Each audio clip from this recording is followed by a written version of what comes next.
Hi everyone, and today I'm going to solve exercise question number 8 from exercise 11.1 areas related to circle class 10th. So सबसे पहले हम start करेंगे इस question क्या है question.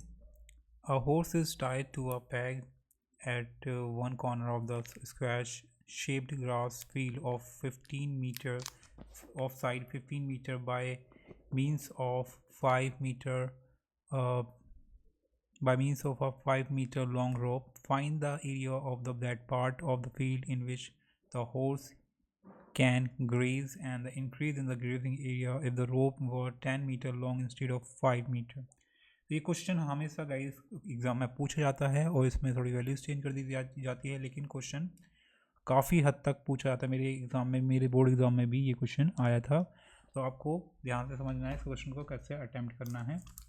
तो सबसे पहले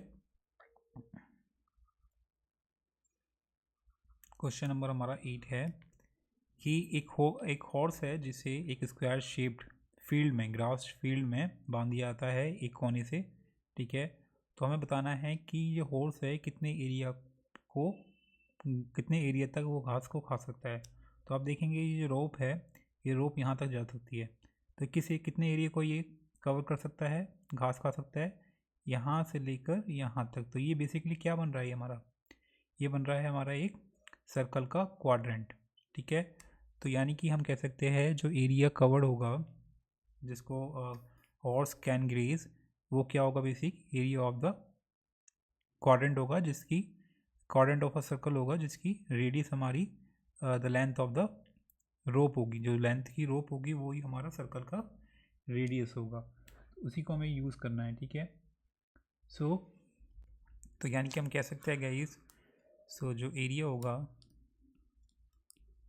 area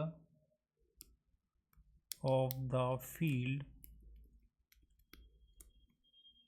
horse can graze, horse can graze basically क्या होगा, ये एरिया ऑफ द सेक्टर होगा, एरिया ऑफ द सेक्टर होगा. और आप देखेंगे कि जो स्क्वायर का कॉर्नर होता है वो कितने एंगल बनाता है, हमारा 90 डिग्री एंगल बनाता है. तो यानी कि सेक्टर का जो थीटा होगा वो कितना होगा, हमारा 90. तो हम इसमें फॉर्मूले में पुट कर देंगे थीटा अपॉन में 360 पाई आर स्क्वायर. तो यानी कि थीटा कितना है हमारा 90 हो जाएगा, और नीचे हमारा 360 है ही. ठीक है, और हमारी 20 बाई पाई की वैल्यू दे देंगे 22 अपॉन में 7. और या फिर हम रख सकते हैं इसमें 3.14. एंड रेडियस हो जाएगी हमारी the length of the rope. तो लेंथ रोप कितनी है हमारी 15 मीटर. ठीक है, तो कितनी है हमारी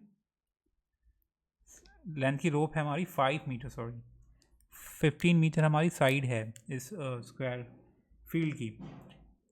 5 मीटर हमारी लेंथ ऑफ द रोप है. तो यानी कि 5 मीटर रख देंगे, 5 इंटू 5, ये कट जाएगा हमारा 4 बार में.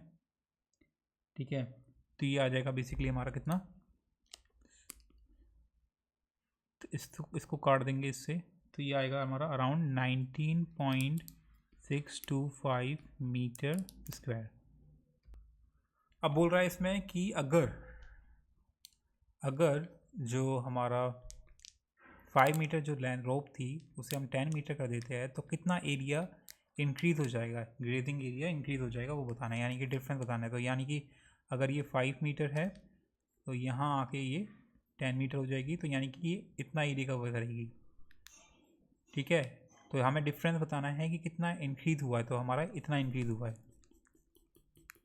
ठीक है, इतना एरिया इंक्रीज़ हुआ है, तो हमें ये एरिया निकालना है. तो आपको क्या करना होगा, ये बड़े वाला जो सेक्टर है इसमें से छोटा सेक्टर माइनस कर देंगे, इसका एरिया माइनस कर देंगे, तो हमारा ये इंक्रीज एरिया पता चल जाएगा. तो बेसिकली हमें क्या करना है, हमें निकालना है. तो सबसे पहले हमें एरिया निकालना होगा सेक्टर का जब 10 मीटर लॉन्ग रोप होगी है. ठीक है, तो यानी कि हम क्या करेंगे, वही लगाएंगे थीटा अपॉन में 360 पाई आर स्क्वायर. डिफरेंस क्या होगा, बस जो रेडियस होगी वो 5 मीटर की जगह 10 मीटर हो जाएगी. तो यानी कि 90 डिवाइडेड बाय 360 मल्टीप्लाई 3.14 मल्टीप्लाई 10 का स्क्वायर. तो ये हो जाएगा हमारा 4. इसे सॉल्व करेंगे तो ये आएगा हमारा अराउंड 78.5 मीटर स्क्वायर। ठीक है, सो नाउ ये तो हो गया हमारा एरिया, जो जब लेंथ, जो रोप की लेंथ है 10 मीटर हो जाती है तो जो हॉर्स होगा वो इतना एरिया वो चढ़ सकेगा, यानी कि घास को खा सकेगा। हमें बताना है इंक्रीज़ कितना हुआ एरिया, तो हमें बताना होगा increase in grazing area, in grazing area कितना इंक्रीज़ हुआ है। तो सिंपली आपको बड़ा जो एरिया है 10 मीटर वाला, जो 10 मीटर रोप से जो एरिया बना है उसमें से माइनस कर देंगे 5 मीटर रोप वाले एरिया को, यानी कि 19.625 मीटर स्क्वायर से। तो ये हो जाएगा, सब्ट्रैक्ट करने पे आएगा हमारा 58.875 metre square. Fine, so this is the area will be this, so that's the area guys will be increased if we just extend the rope by 5 meter. Okay, so yep, that's how you can solve this question, and let's see in the next video for the next question.